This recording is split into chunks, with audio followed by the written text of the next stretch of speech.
بسم اللہ الرحمن الرحیم۔ السلام علیکم۔ حافظ شیرازی کا منتخب فارسی کلام بمعاشرہ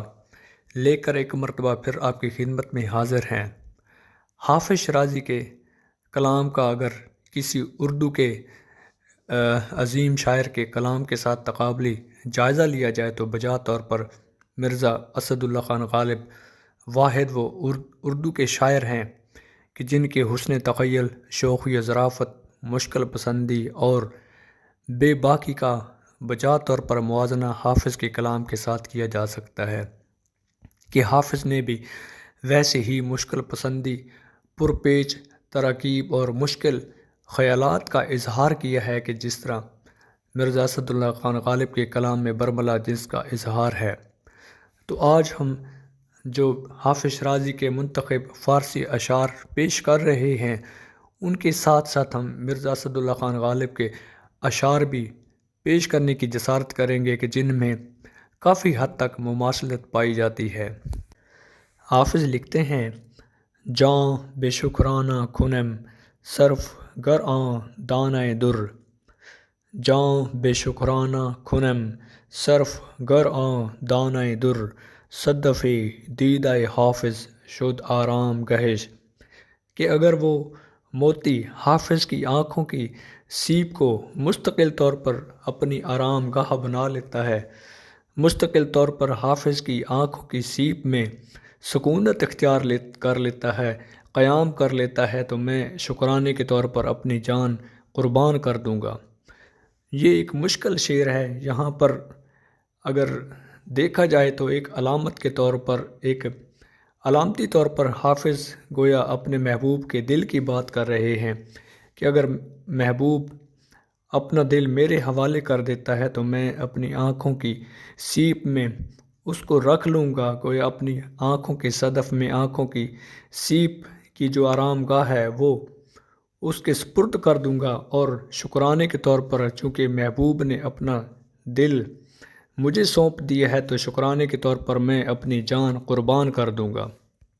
بہت ہی خوبصورت خیال پیش کرنے کی کوشش کی ہے حافظ نے۔ تو اس کے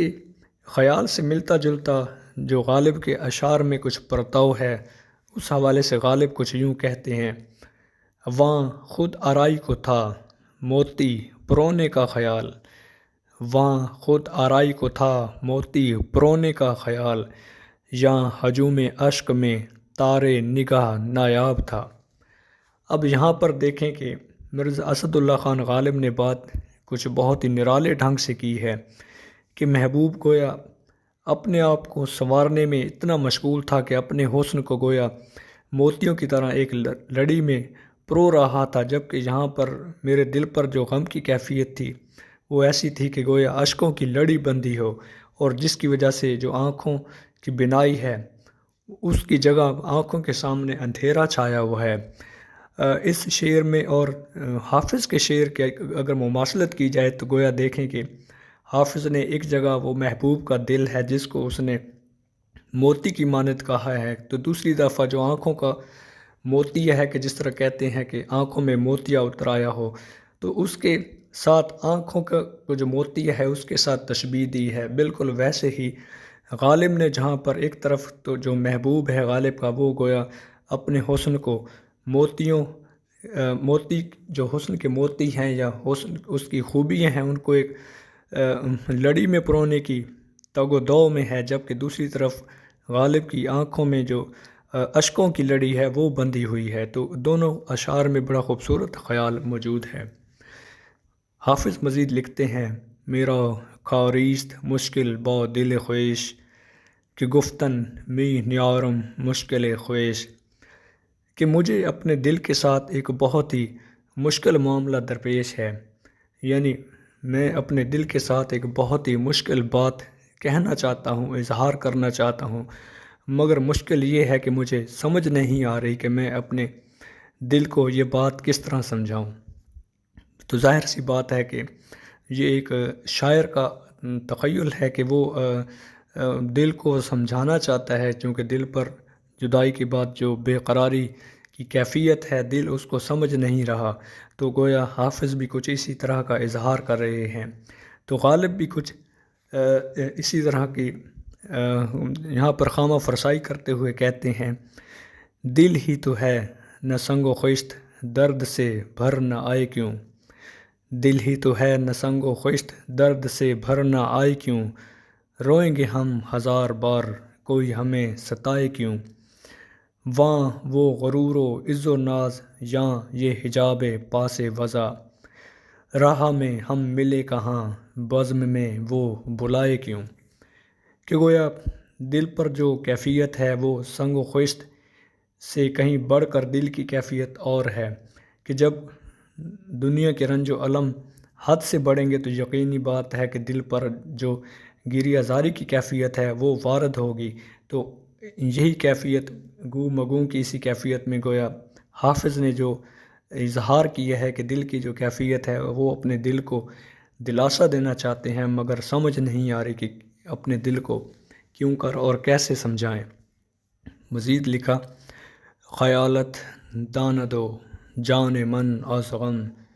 کہ ہر شب در چہ کھارم با دل خویش، کہ تمہارا خیال اور میری جان جانتی ہے کہ غم کی کیا کیفیت ہے، کہ ہر شب جو میرے دل پر جو صورتحال وارد ہوتی ہے اس کی دو ہی گواہ ہیں، کہ ایک میری جان ہے اور ایک تمہارا خیال ہے۔ زے واپس ماندگاں یاد کن آخر، چہ رانی تند یارا محمل خویش، کہ جو بچھڑ چکے ہیں ان کی خبر لے لیں کہ بالآخر ایسا نہ ہو کہ تم محمل کو درست کرنے میں لگے ہو اور جو لوگ بچھڑ چکے ہیں وہ پھر ہمیشہ کے لیے بچھڑ جائیں۔ تو گویا حافظ یہ کہنا چاہتے ہیں کہ اپنے جو دنیا داری کے معاملات ہیں ان میں تو تم مگن ہو، اپنے ذاتی کام درست کر رہے ہو، لیکن جو دوسرے لوگ ہیں جو تمہاری طرف دیکھ رہے ہیں ان کی طرف بھی تمہیں نظر کرنی چاہیے اور ان کی ضرورتوں کو بھی پیش نظر رکھنا چاہیے۔ میرا در اول منزل رہے افتاد، خم آمد کشتم در ساحل خویش، کہ اول کہ یعنی ابتدا میں ہی میری منزل میں مشکلات بڑھ گئی تھی اور میری جو کشتی ہے وہ ساحل سے بہت دور اٹکی ہوئی ہے۔ گویا غالب نے بھی اسی طرح کی منظر کشی کی، لکھتے ہیں، مر گیا صدمہ یک جنبش لب سے غالب، مر گیا صدمہ یک جنبش لب سے غالب، ناتوانی سے حریف دم عیسیٰ نہ ہوا، کہ گویا جو دل کی کیفیت تھی وہ اتنی گئی گزری تھی کہ اس پر اگر کسی نے خیر خواہی کرنے کی کوشش کی اور جو دعا میں نے استعمال کی تو اس دعا کی وجہ سے ہی جو دم تھا وہ نکل گیا۔ تو حافظ یہ کہنا چاہتے ہیں کہ وہ میرا در اول منزل راہ افتاد کے جو سفر تھا اس کے آغاز میں ہی میری منزل میں مشکلات بڑھنا شروع ہو گئیں، خم آمد کشتیم در ساحل خویش، کہ بالآخر میری کشتی ساحل سے بہت دور اٹک گئی، گویا میری مشکلات جو تھیں وہ مسلسل بڑھتی چلی گئیں۔ پھر غزل کے آخری شعر میں حافظ کیا خوب لکھتے ہیں، کم از جولان آخر در رہ ما چو حافظ خاک کرد آب و گل خویش،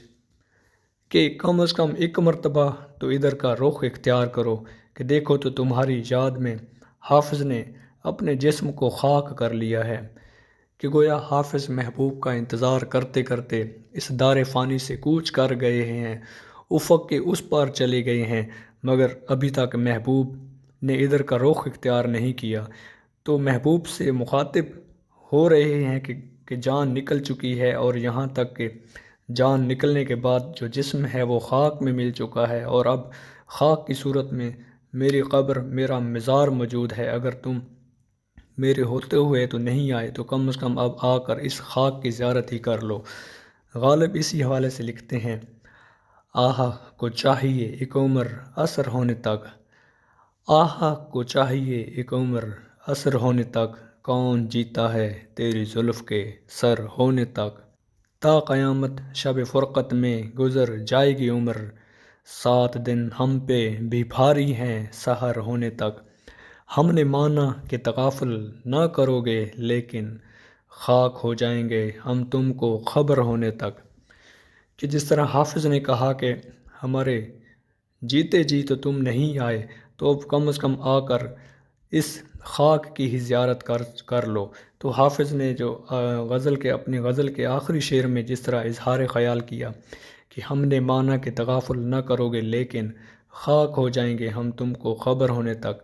تو اس شعر کا جو خیال ہے کہ جس طرح غالب نے طبع آزمائی کی ہے، وہ بالکل